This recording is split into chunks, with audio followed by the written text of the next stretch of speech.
जय हिंद दोस्तों, आप सभी का स्वागत है खान सर के समान ज्ञान पॉकेट जेके पुस्तक में।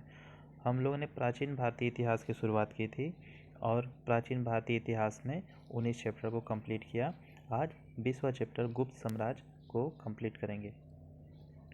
तो गुप्त साम्राज्य की बात करें, जिसका समयकाल 240 ईस्वी से 550 ईस्वी तक है।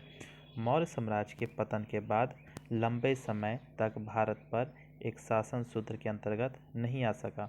इस राजनीतिक विघटन का सामना करने के लिए मुख्य रूप से तीसरी शताब्दी में भारत के 3 कोनों से 3 नए राजवंशों का उदय हुआ। मध्य प्रदेश के पश्चिमी भाग से नागशक्ति, दक्कन में वाकाटक तथा पूर्वी भारत में गुप्त वंश के शासक उदित हुए। भारतीय इतिहास में आटविक वर्तमान में मध्य प्रदेश के पूर्वोत्तर भाग तथा उत्तर प्रदेश के दक्षिणी पूर्वी भाग है। यह गुप्त वंश में था, जो वनों की अधिकता के कारण आटवी या वन साम्राज्य कहलाता था। गुप्त वंश का उदय तीसरी शताब्दी के अंत में प्रयाग के निकट कौशाम्बी में हुआ। गुप्त वंश का आरंभिक राज्य उत्तर प्रदेश और बिहार में था, क्योंकि आरंभिक गुप्त मुद्राएं और अभिलेख मुख्यतः उत्तर प्रदेश में पाए गए हैं। संभवतः गुप्त लोग कुषाणों के सामंत थे। कुषाणों के पतन के बाद से लेकर गुप्तों के उदय के पहले का काल राजनीतिक दृष्टि से विकेंद्रीकरण तथा विभाजन का काल माना जाता है। गुप्त वंश का संस्थापक श्रीगुप्त 240 ईस्वी से 280 ईस्वी तक था। समय इसने महाराज की उपाधि धारण की, क्योंकि महाराज उस समय सामंतों की उपाधि थी।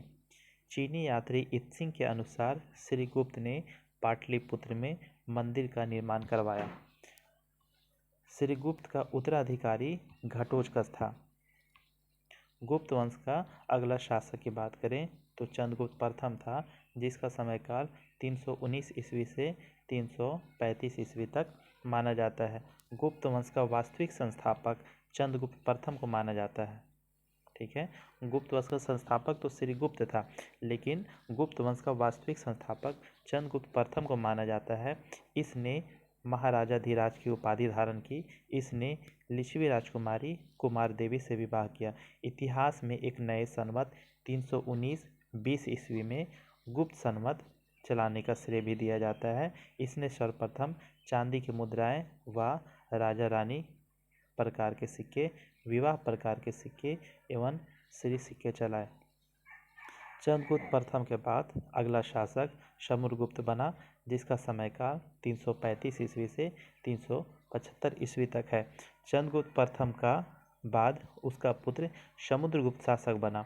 समुद्रगुप्त 335 ईस्वी में राजगद्दी पर बैठा तथा समुद्रगुप्त इस वंश का सबसे महान शासक था।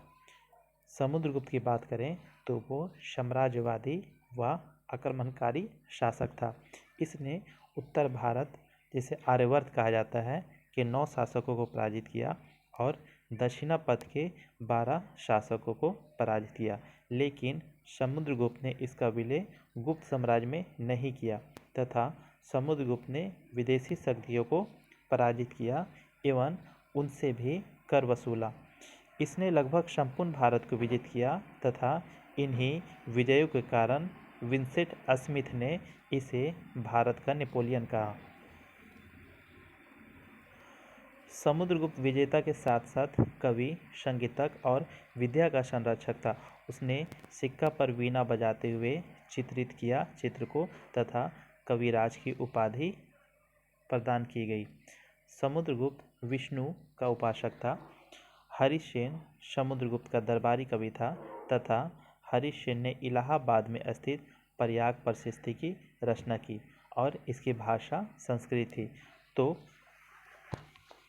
प्रयाग जो प्रशस्ति है उसकी भाषा क्या थी? संस्कृत भाषा थी। समुद्रगुप्त ने महान बौद्ध भिक्षु वसुबंध को संरक्षण प्रदान दिया। रामगुप्त के समय शक शासक रुद्रसिंह तृतीय ने आक्रमण किया एवं उसकी पत्नी ध्रुवदेव को अपने शिविर में भेजने की मांग की। तो इसकी सूचना चंद्रगुप्त द्वितीय को मिलने पर उसने एक षड्यंत्र रचा और स्वयं ध्रुव देवी के वेश में रुद्रऋषि तृतीय के शिविर में जाकर उसकी हत्या की एवं ध्रुव देवी से विवाह किया। रामगुप्त की भी हत्या कर दी और राजगद्दी पर बैठ गया। इसकी जानकारी हमें विशाखा दत्त की देवी चंद्रगुप्त से मिलती है।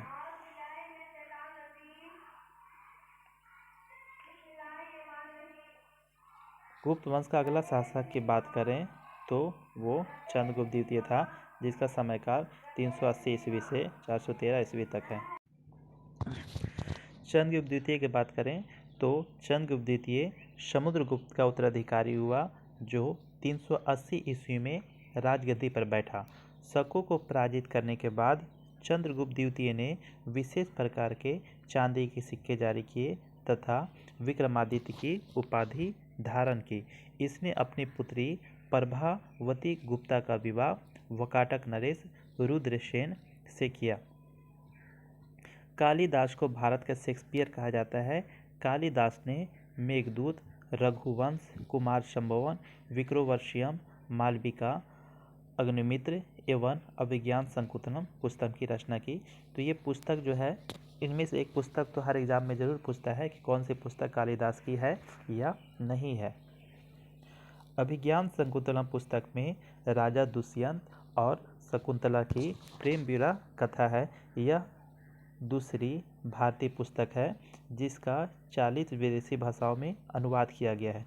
पंचतंत्र पुस्तक का संकलन गुप्त काल में किया गया है और इसके लेखक विष्णु शर्मा हैं।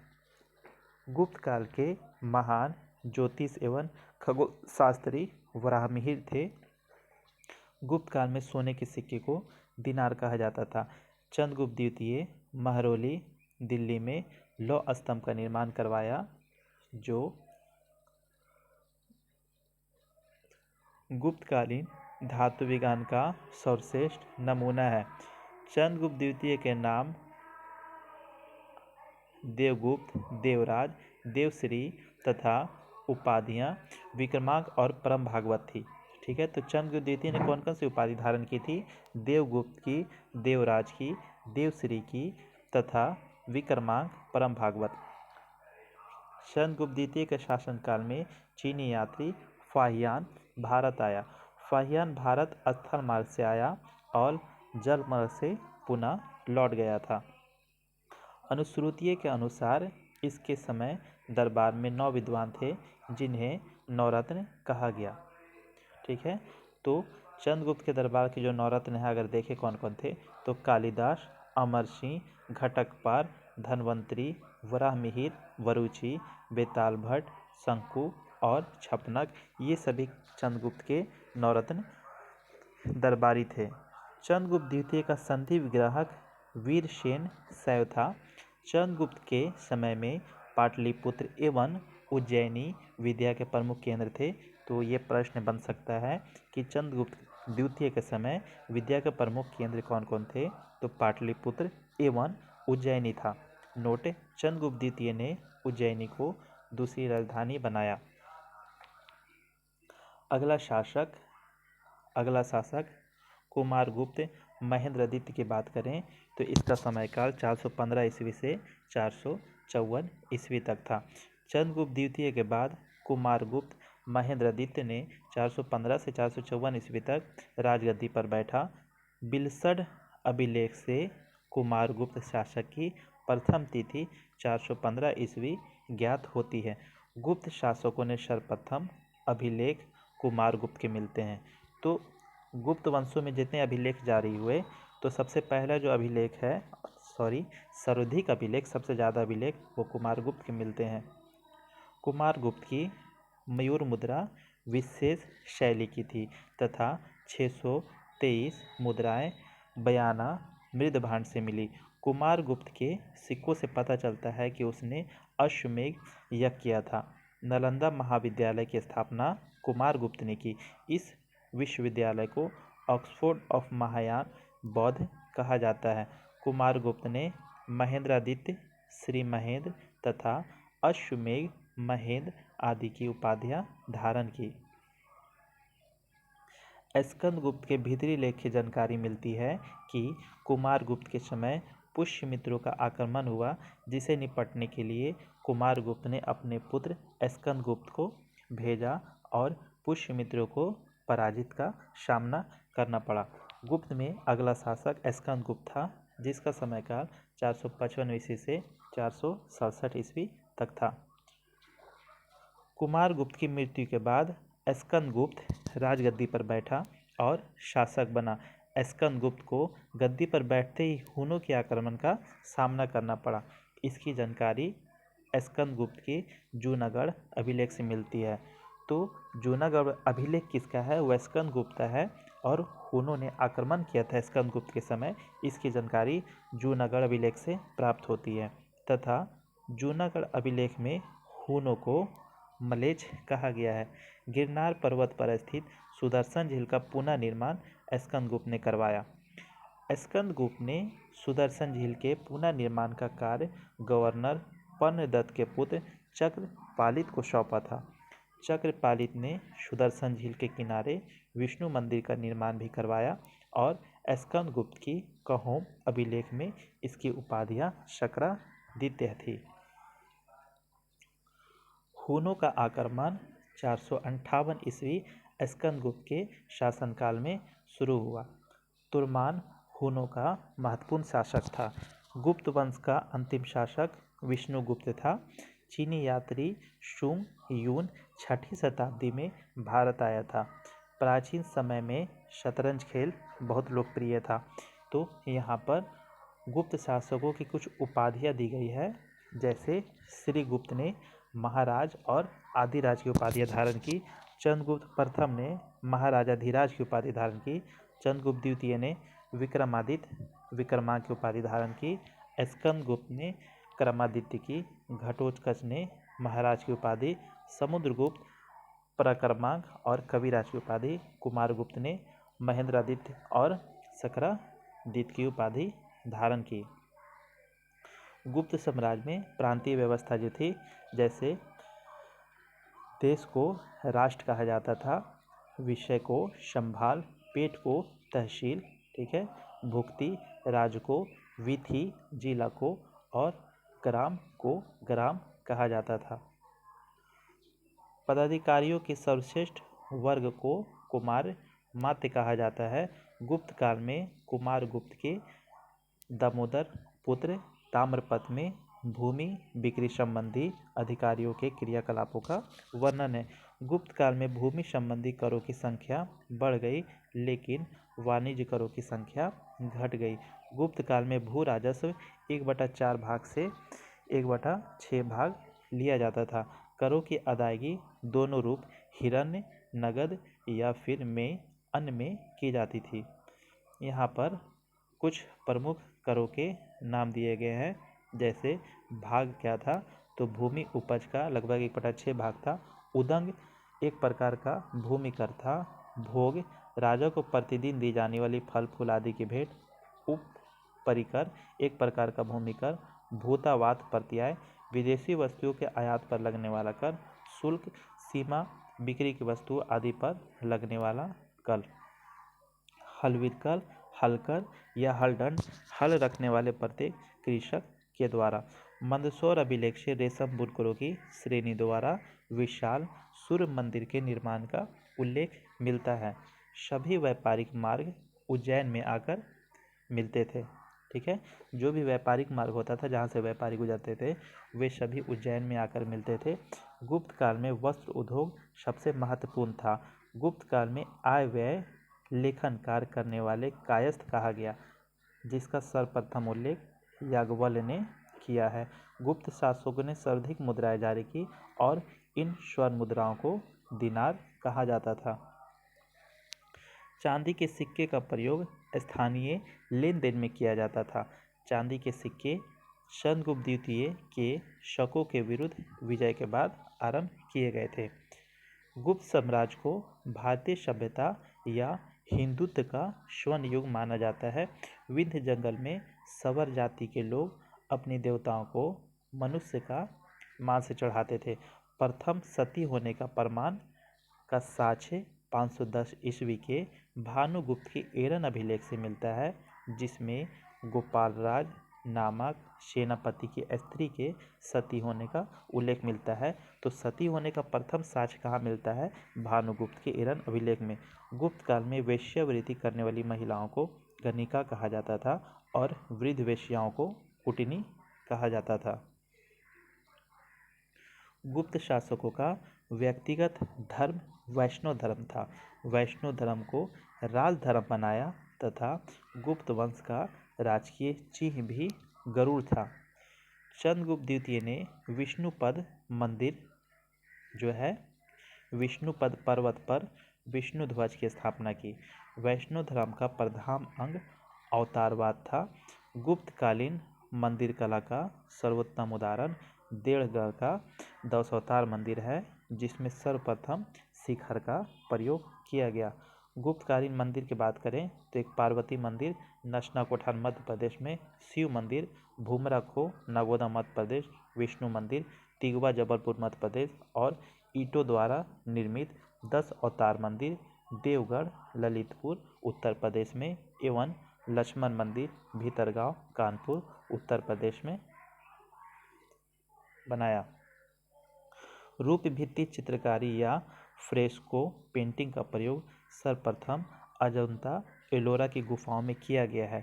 इसमें सर्वाधिक नीले रंग का प्रयोग किया गया है। अजंता एवं एलोरा में प्रतिपादित दृश्य जातक कथाओं से बनाए गए हैं। अजंता की गुफा महाराष्ट्र में है। इसकी संख्या 29 है, जो वर्तमान में केवल 6 ही शेष बचे हैं, जिसमें गुफा संख्या 16, 17, 19 गुप्तकालीन है, जिसमें गुफा संख्या 16 मरनासन राजकुमारी का चित्र है। गुफा संख्या 17 की बात करें तो इसे चित्रशाला कहा गया है। इसमें बुद्ध के जन्म, जीवन, महाविनिष्क्रमण, महापरिनिर्वाण की घटनाओं से संबंधित चित्र बनाए गए हैं। गुप्तकालीन विज्ञान एवं प्रौद्योगिकी विद्वान आर्यभट्ट की बात करें तो इन्होंने आर्यभट्टीय एवं सूर्य सिद्धांत पुस्तक की रचना की। वराहमिहिर ने पंच सिद्धांतिका वृहद संहिता लघु संहिता की रचना की। भास्कराचार्य वृहद भास्कर लघु भास्कर की रचना की। ब्रह्मगुप्त ब्रह्मस्फुट और खंडक खात की। भास्कराचार्य द्वितीय ने सिद्धांत शिरोमणि, वाग्भट ने अष्टांग हृदय और पलकानों ने हस्ती आयुर्वेद की। नवीनतम की रचना गुप्त काल में हुई तथा इसमें सूत्र, नुस्खे, उपचार, विधियां दी गई है। आर्यभट्ट गुप्त काल के सबसे बड़े गणितज्ञ थे। पृथ्वी की त्रिज्या का मान बताया तथा गणित व खगोल शास्त्र को अलग किया। वहीं वराहमिहिर की बात करें तो ये फलित ज्योतिष पर इन्होंने बल दिया। गुप्त काल के कुछ साहित्य की बात करें तो कला और साहित्य के विकास की दृष्टि से गुप्त काल को भारतीय इतिहास का क्लासिकी युग अथवा स्वर्ण युग कहा गया है। धार्मिक साहित्य रामायण व महाभारत के अंतिम रूप का संपादन भी गुप्त काल में ही हुआ था। यहाँ पर गुप्तकालीन कुछ साहित्य और इसके रचनाकार के नाम दिए गए हैं, जैसे ऋतु संहार के कालिदास, कुमार संभवन की रचना कालिदास, माल विक्रमित्रम की कालिदास, अभिज्ञान शकुंतलम कालिदास, रत्नावली की रचना हर्षवर्धन, देवी चंद्रगुप्तम की विशाखदत्त, पंचदत्त की विष्णुदत्त, विष्णु शर्मा, स्वपन वासदत्ता के महाभाष्य कवि। वहीं मेघदूत की बात करें तो कालिदास ने रघुवंश साहित्य की कालिदास, विक्रमो वर्ष्यम कालिदास, नागानंद हर्षवर्धन, प्रियदर्शिका हर्षवर्धन, मुद्रा राक्षस विशाखदत्त, चारुदत्त महाकवि भास और अरुभंग महाकवि भास। अमरकोश की बात करें तो इसकी रचना अमर सिंह ने किया। नीतिसार की रचना कामंदक ने, योगाचार की रचना असंग और वसुबंधु, किरातुजुनियम के भारवी, 10 कुमार छत्री के लेखक दंडी और चंद्र व्याकरण की, चंद्रभोगी कामसूत्र के रचनाकार वत्स्यायन, चरक श्रीनिधि के चरक, नया अवतार के सिद्धसेन और रावण वध के वत्स भट्टी। तो हम लोगों ने गुप्त साम्राज्य को चैप्टर को कंप्लीट किया। आपको ये वीडियो कैसा लगा आप कमेंट में अपना सुझाव जरूर दें। Thank you.